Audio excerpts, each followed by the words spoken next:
예, 제자들에 대한 얘기를 계속 하는데 점점 두려워지고 있습니다. 왜냐하면은 한 대여섯 명 하면 될 줄 알았는데 이제 계속 넘어가면서 이제 힘든 사람만 남아서요. 예, 그래서 자료도 별로 없고, 예, 그래서 이거 뭐 그렇다고 베드로, 요한 그런 거 하지 말라고 또 요셉이가 그래서 그런데 이제 예, 그래서 오늘부터 좀 이제 난관인데요. 그래서 여러분 가끔씩 들어보셨지만 전혀 알지 못하는 이제 제자들을 한 명씩 다루어야 됩니다. 첫 번째 사람이 바로 이제 다데오라고 불렸던 레바오 다데오 유다라고 불린 이 사람인데요.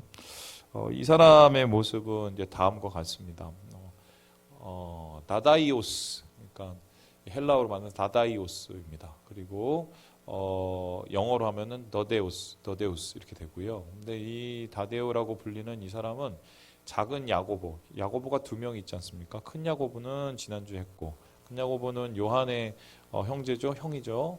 그거 말고 작은 야고보가 있는데 작은 야고보의 형제입니다. 근데 이 사람은요 정말 몰라요.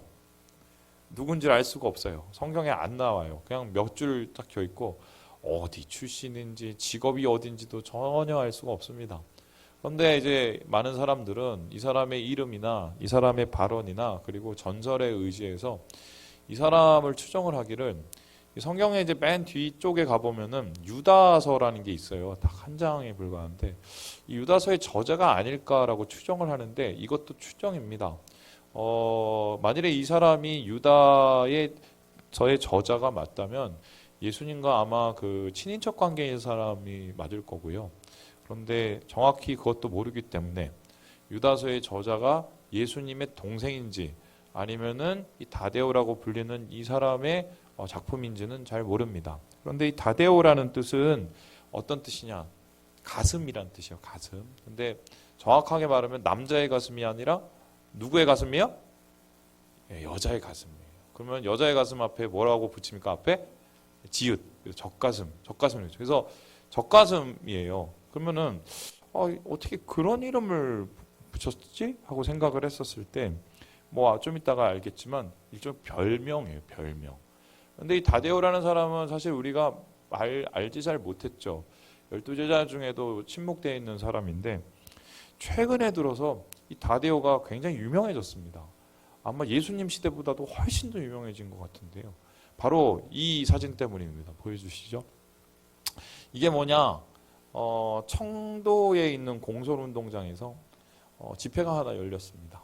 집회에 휘황찬란한 그 막 퍼레이드 카드 섹션이랑 막 그런 거 보이죠? 어디서 많이 봤죠? 요즘에 얘기가 안 나오는, 도대체 이 사람들은 언제 잡죠? 예, 신천지예요. 근데 신천지 지파 중에 이번에 소위 말해서 대구 감염에 폭탄이 됐던 그 대구에 있는 지파가 무슨 지파라고요? 다데오 지파입니다. 다데오 지파요.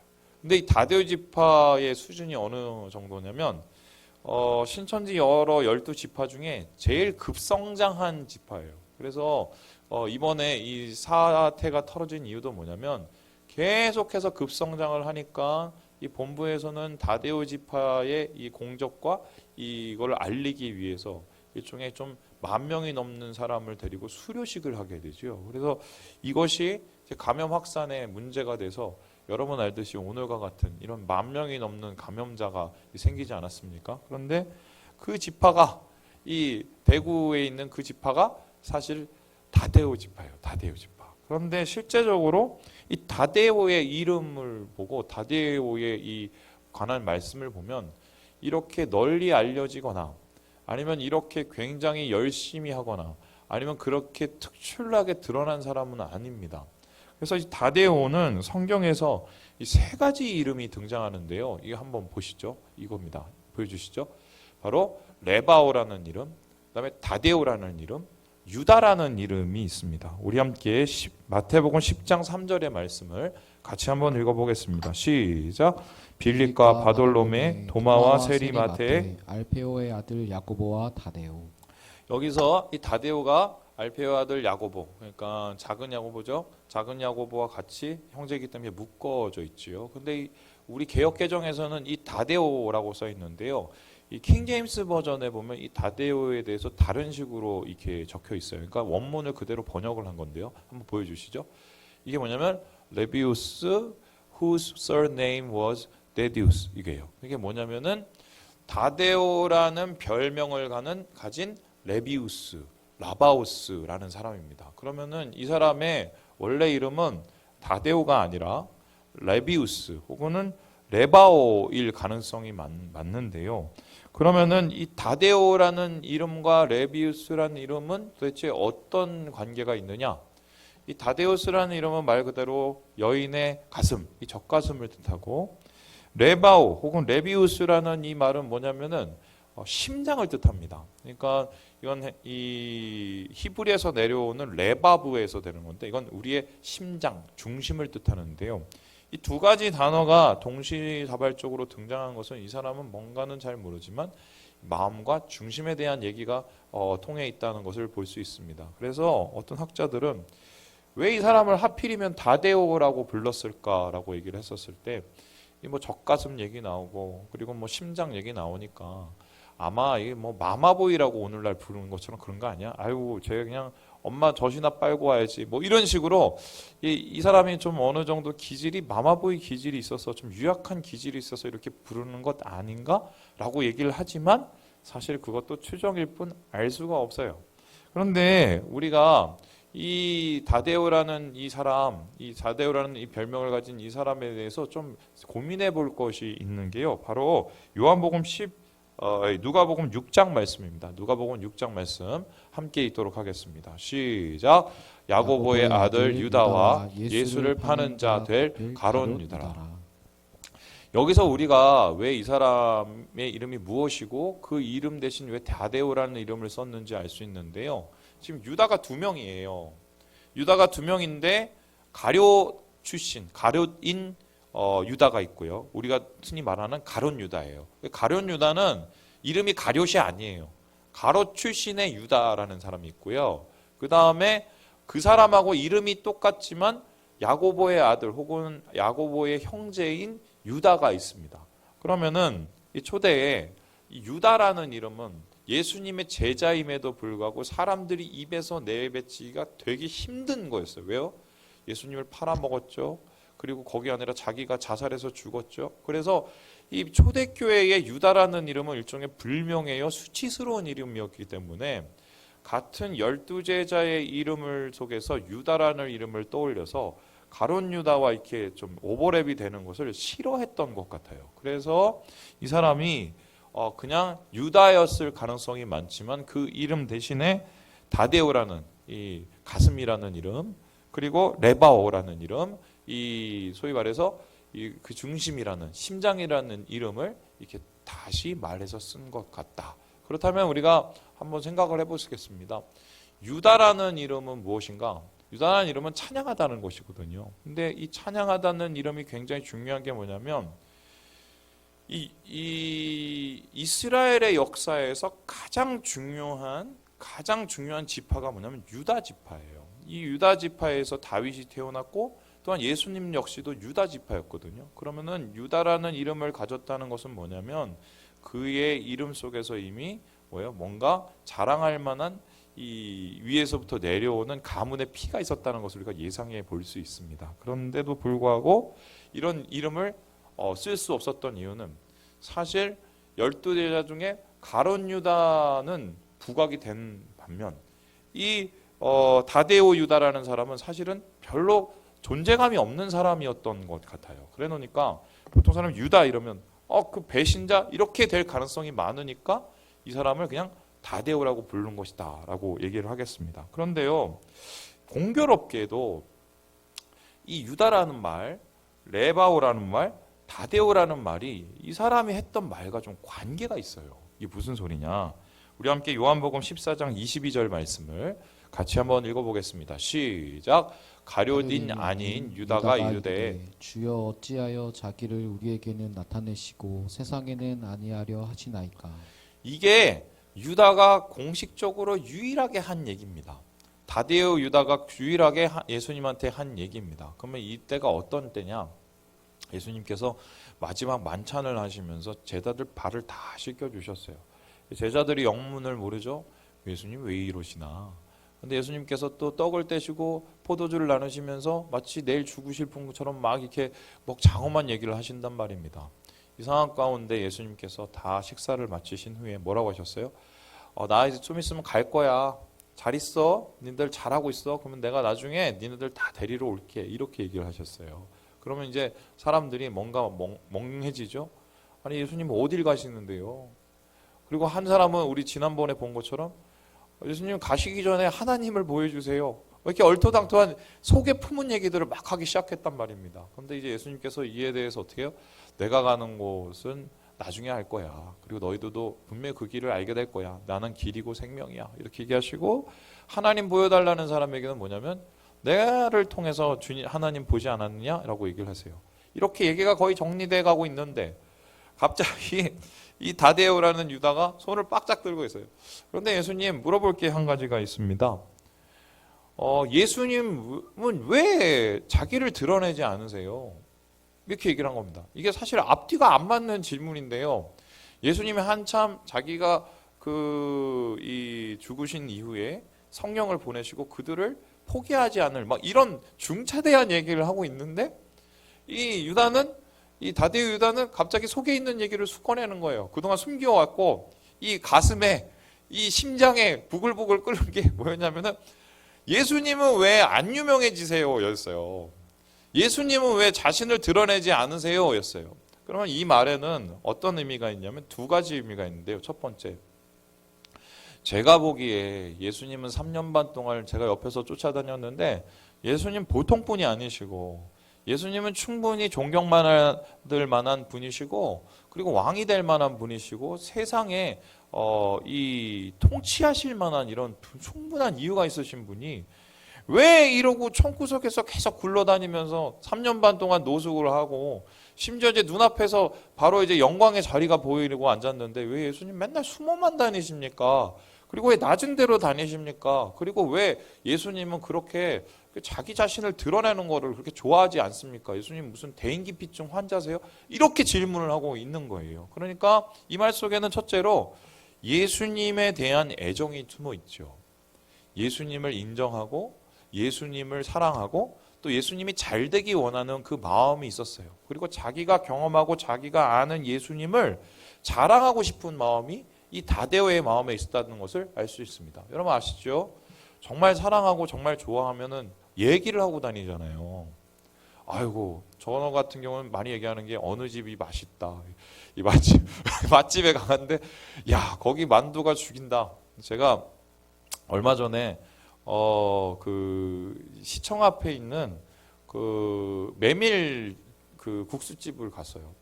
그 국수집을 제가 굉장히 좋아합니다. 왜냐하면 100% 메밀이 있는데요. 제가 어딘지 원하시면 나중에 오세요. 가르쳐 드릴게요. 그런데 제가 되게 슬펐어요. 왜냐면은 좀 거기를 좀 자주 다녀서 그 사장님하고 되게 친해요. 근데 친하다고 뭐 하나 더 주는 건 없더라고요. 근데 이제 그 분이 어느 날 저한테 얘기를 하시는 게 저희가 이게 장사가 여기가 잘 안 맞아서 철원으로 이사를 가신다는 거예요. 그래서 저기 단골이시라 미리 얘기해 드린다고. 그래서 제가 그 마지막 국수를 먹으면서 참 여기를 다시 못 오다니 너무 힘들다. 막 어디서 먹냐. 저희 아내랑 막 그런 얘기를 했습니다. 그런데 제가 그저께 혹시나 해서 거길 가봤는데 열려 있더라고요. 그래서 이거 어떻게 된 영문이냐 그랬더니 뭐 코로나 사태 탁 터지고 이러면서 막 계약이 불발되고 이러면서 철원을 가지 못하고 여기서 남아있게 됐다고 얘기를 하더라고요. 근데 그러면서 제가 저는 오히려 잘 됐다고 이러면서 열심히 먹었는데 거기에 갑자기 먹고 있는데 거기 어느 분이 좀 어디서 많이 본 분인 목소리가 들리는 거예요. 그래서 딱 눈을 봤더니 정장로님이 거기서 식사를 저쪽에서 하고 있으셔갖고 같이 거기서 만났어요. 그래서 막 먹고 역시 맛있는 가게는 다 안다. 생각해봤더니 제가 또 여기 맛있다고 여기저기 많이 말하고 다니고 막 자랑을 하고 제 가게도 아닌데 막 그랬어요. 근데 여러분 보세요. 나랑 상관없는 것도 좋은 거는 그렇게 자랑하고 싶은 게 사람의 마음이에요. 그런데 3년 반을 따라다니고 옆에서 지켜보고 예수님의 성품을 알고 예수님의 능력을 아는 이 다데오가 예수님을 자랑하고 예수님이 잘 되기 원하는 마음이 없었겠어요? 그래서 왜 예수님은 자신을 드러내지 않으세요? 라는 이 말에는 예수님 잘 됐으면 좋겠어요. 유명해졌으면 좋겠어요. 유명해야 좋은 일을 많이 하고 유명해야 영향력 있는 일을 많이 하고 유명해야 어떤 예수님의 그 뭐 마음에 품은 바를 이렇게 나타내는 것 아니에요. 잘 됐으면 좋겠어요 라고 얘기를 하는 거예요. 그런데 사실 이 말에는 다른 얘기가 또 숨겨져 있죠. 뭐예요? 예수님이 잘 되면 누가 또 잘 됩니까? 예? 지가 잘 되는 거죠. 왜냐면은 3년 반을 따라다녔는데 설마 외면을 하시겠어요? 내가 베드로, 야고보, 요한처럼 그렇게 뭐 옆에 붙어 있지는 않았지만 3년 반의 의리가 있는데 예수님이 잘 되면 곧 내가 잘 되는 거라는 그런 이 공동체 의식이 있는 거죠. 운명 공동체. 그러니까 그 소리는 뭐냐면 예수님 좀 뜨세요.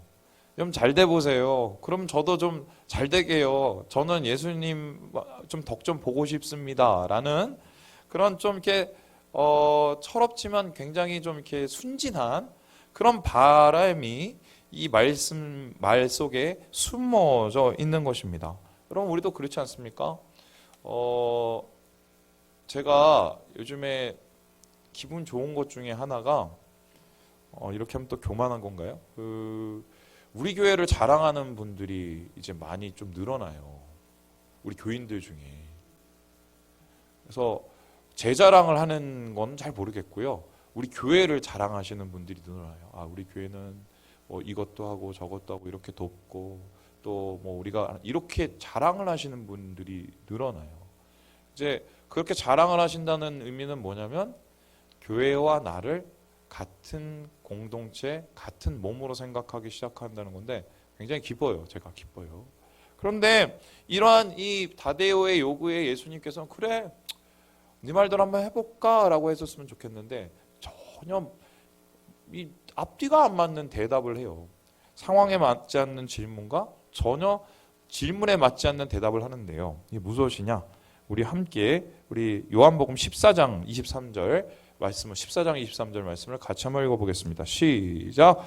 예수께서 대답하여 이르시되 사람이 나를 사랑하면 내 말을 지키리니 내 아버지께서 그를 사랑하실 것이요 우리가 그에게 가서 거처를 그와 함께 하리라. 여러분 이게 말이 맞아요? 잘 보세요. 예수님 뜨셔야죠. 예수님 유명해지셔야죠. 그래야 큰일 하시죠 라고 얘기했는데 예수님은 그러면 아 그래 내가 그럴까 안 그럴까 이렇게 한 게 아니라 뭐냐면 어떻게 해요? 사람이 나를 사랑하면은 내 말을 지키고 내 아버지께서 그를 사랑하시고 그에게 가서 함께 동행해 주실 거다 이런 얘기예요. 이게 도대체 뭔 얘기예요? 예수님께서 얘기하면 아니 사실은 내가 말이야 지금 아직 때가 안 돼서 조금 있다가 좀 뜰 거야. 걱정하지 마. 내가 나중에 이제 죽었다가 다시 살아나면 되게 유명해져. 걱정. 이렇게 얘기를 하신 것도 아니고. 그렇다고 뭐 예수님이 아이고 나는 이 유명세는 싫어. 그냥 내 길을 갈겨. 나는 그냥 십자가의 길을 갈겨. 그러니까 니네 따라오든 말든 알아서 해. 이렇게 얘기를 하신 것도 아니에요. 그냥 예수님 뭐냐면 이렇게 얘기했어요. 나를 사랑해봐. 나를 사랑하면은 나도 너를 사랑하고 하나님도 너를 사랑하고 아버지도. 그러면은 그 사랑하는 자에게 하나님이 함께 거처를 만들고 동거해 주신다는 거예요.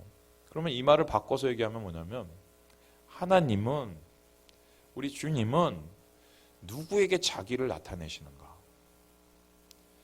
주님은 누구와 함께 하시는가? 주님은 누구에게 사랑을 부어주시고 누구를 통해서 역사를 하시는가? 자기의 유명세와 자기의 힘과 자기의 능력과 자기의 중심, 자기의 권력을 통해서 예수님이 사역을 하시는 게 아니고 그걸 드러내서 세상을 바꾸시는 게 아니라 예수님이 세상을 드러내시고 예수님이 자기를 나타내시는 분은 사랑하는 자예요. 예수님을 사랑하는 자. 그러니까 예수님을 사랑하는 사람들에게 예수님은 자기를 나타내셔서 그 사람을 마음껏 사랑해 주시고 그 사람을 마음껏 사랑해 주심을 통해서 그 사람은 예수님의 사랑을 받고 하나님 아버지를 알고 풍성한 열매를 누리고 그것이 자연스럽게 주변에 있는 사람들에게 흘러 넘친다는 겁니다. 그러면은 이 이야기를 종합해 보면 뭐냐? 중요한 것은 교회, 교인, 그리고 신자, 그리고 이 땅에 있는 뭐 성도, 이게 가장 중요한 것은 뭐냐? 사람들은 얘기합니다. 아이고, 한국교회가 힘이 없어갖고 지금 이 정부에 밀려갖고 말이야.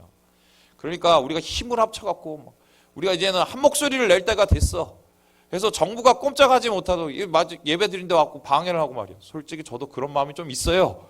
그런데 주님은 오늘 말씀에 따르지만 그렇게 안 하셨어요. 아유, 우리 뭐 기독당을 만들어서 최소한 뭐 1석을 2석은 만들고 이래서 정부에 압력을 넣을 수 있는 그런 얘기를 만듭시다. 그렇게 실력 행사를 안 했다니까요. 그럼 예수님이 뭘 하셨냐? 계속해서 사랑하는 사람을 찾아다니시고요. 그 사랑하는 사람이 변화되기를 위해서 애쓰시고요. 그 사람의 중심이 변할 때, 그 사람의 심장이 변할 때, 그 사람의 가슴이 변할 때 그 중심을 통해서 하나님은 세상을 바꿔 나가시는 거예요. 그래 놓으니까 예수님께서 십자가에 죽으신 후에 부활하시고 부활하신 후에 제자들에게 맨 마지막에 뭐라고 얘기를 했어요? 얘들아, 나 이제 가. 근데 내가 너희들에게 능력을 줄게. 그럼 그 능력을 가지고 세상 가운데 유명해져라. 세상 속에서 영광을 나타내라. 이렇게 얘기 안 하셨어요. 예수님이 그 능력과 권능을 가지고 뭘 하려고 그랬냐면 내 증인이 되고 내 제자를 삼으라고 그랬어요. 나가서 아버지와 아들과 성령의 이름으로 제자를 삼고 그들을 통해서 이 세상을 변화시키라고 얘기하신 게 예수님의 지상 대명령, 마지막 명령이란 말입니다. 그러면은 이 세상을 변화시키는 사람, 주님이 자신을 드러내시고 자신을 역사하시고 자신을 나타내시는 사람은 누구냐? 내 마음과 내 가슴과 내 심장 가운데 예수를 사랑하는 마음이 있는 사람들이에요. 오늘 제 제자가 강남에 있는 제자인데 여기까지 한 1시간 반을 전철을 타고 예배를 드리러 왔어요. 그래서 야, 의정부가 되게 위험하다 이제.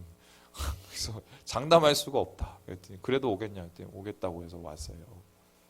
와서 이제 저 뒤에 앉아서 예배를 드리고 이제 저하고 식사를 하고 돌아갔는데 이 친구가 밥을 먹다가 저한테 그런 얘기를 하는 거예요. 목사님, 고민이 있어요. 뭐니? 그랬더니 이 친구가 이제 지금 청년부에서 거의 탑 리더급이에요. 그러니까 거의 영향력이 많은 친구인데 이번에 코로나 사태가 터지고 나서 자기 셀원들이나 이게 리더들이 막 흔들리기 시작을 한대요. 그래서 이게 어떻게 된 영문이냐 그랬더니 그냥 너무 잘 산대. 그냥 너무 잘 산대. 어떻게 잘 살기를 했더니 예배도 안 드리고 교회하고 뭐 연락도 안 되고 그리고 뭐 큐티를 나누려고 해도 도망 다니고. 그래서 목사님, 제가 찾아가서 막 이렇게 얘기를 할까요? 어떻게 좀 혼을 내야 되나요? 아니면은 좀 이렇게 따끔한 소리를 할까요? 막 이런 얘기를 저한테 하는데 제가 그 얘기를 듣고 그랬어요. 누구누구야. 지금은 하나님이 우리의 거품을 빼는 데고 우리는 하나님이 우리를 시험하시는 때야. 이게 무슨 소리냐? 우리 교회가 지난 4, 50년 동안 급성장을 했단 말입니다. 이 한국교회가. 세계에서 제일 최고라는 각 교단의 교회들이 세워지고 혹은 5만 명, 10만 명, 30만 명이라고 하는 교회들까지 생겨났어요. 그런데 지금 당장 이 시기와 이 어려움을 겪으면서 우리는 무엇을 느끼고 있습니까? 교회라는 이 이름 속에서 교인들이 많이 살고 있지만 그 교인들 중에 진짜 예수를 사랑하고 진짜 교회를 사랑하고 진짜 교회를 지키고 진짜 예수의 뜻을 품은 진짜 제자들이 얼마나 될까? 제 자신부터 돌아보게 되는 거죠. 하나님은 아마 이대로 놔두면 교회라는 이름 속에서 중심을 잃어버리고 예수 사랑을 잃어버리고 그냥 교회라는 이름만 남아서 이것이 사회에 정말 잘못하면 버려진 소금처럼 될 수 있는 이 상황을 심각하게 여기시고 거품을 빼시면서 진짜 예수를 사랑하는 사람들을 찾으시고 그 자들에게 역사를 하셔서 그 자들의 마음을 풍성하게 은혜로 채워주시기 위해서 지금 예수님이 우리에게 역사하시는 것이 아닌가. 저는 그렇게 생각이 들어요. 개별적으로. 그래서 제가 그 친구에게 얘기를 했어요. 누구야? 좋은 말로 타이르고 사랑하는 말로 타이르겠지만 두 가지를 했으면 좋겠어. 뭐냐면 첫 번째, 그래도 듣는 사람을 통해서 그래도 갈급해하는 사람들을 바라보면서 그들을 마음에 품고 그들을 위해서 나눠. 이렇게 얘기를 했어요. 두 번째로 제가 뭐라고 그랬냐면, 그리고 조금 늦을지 모르겠으나 네가 정말 예수를 사랑하는 모습을 통해서 다른 사람들이 영향을 받을 수 있도록, 도전을 받을 수 있도록, 내가 볼 때는 지금은 제대로 하는 게 중요하고 진짜로 하는 게 중요한 것 같다고 이렇게 얘기를 했어요. 여러분 어떻게 생각하세요? 한국교회는 이때까지 그런 길을 걸었어요. 커지면 좋은 일을 할 수 있다. 많아지면 큰 일을 할 수 있다. 유명해지면 엄청난 일을 할 수 있다. 얼마만큼 더 유명해지면 그럴 수 있을까요? 얼마만큼 커지면 더 그럴 수 있을까요? 주님의 이름은, 주님의 대답은 그게 아니에요. 나를 사랑하는 자가 그 자를 통해서 하나님께서 역사하시고 그 자를 통해서 하나님께서 거처를 삼으신다고 말씀하시는 거 아니겠습니까? 그래서 오늘 이 이야기를 마친 후에 유다는 어떻게 됐느냐?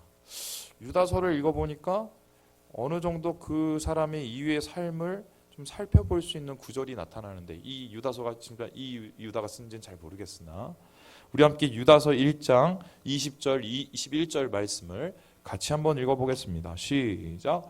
사랑하는 자들아, 너희는 너희의 지극히 거룩한 믿음 위에 자신을 세우며 성령으로 기도하며 하나님의 사랑 안에서 자신을 지키며 영생에 이르도록 우리 주 예수 그리스도의 긍휼을 기다리라. 유다서가 쓰여진 이유는 이 교회의 극심한 이 혼란과 핍박 때문에 그런데요. 이 외부적인 핍박도 대단했지만 교회 안에서 이단적인 사상이 퍼져서 엉망진창이 돼버린 거예요. 그래서 이런 상황 속에서 어떻게 교회를 지켜나가야 되는가, 어떻게 교회를 수호해야 되는가에 대한 글을 쓴 게 유다서인데요. 이 유다서의 결론이 뭐냐? 거룩한 믿음 위에 자신을 세우고 성령으로 기도하고 사랑 안에서 자신을 지키며 긍휼을 기다리라. 이 말을 표현해 보면 뭐냐면 중심을 지키라는 거예요.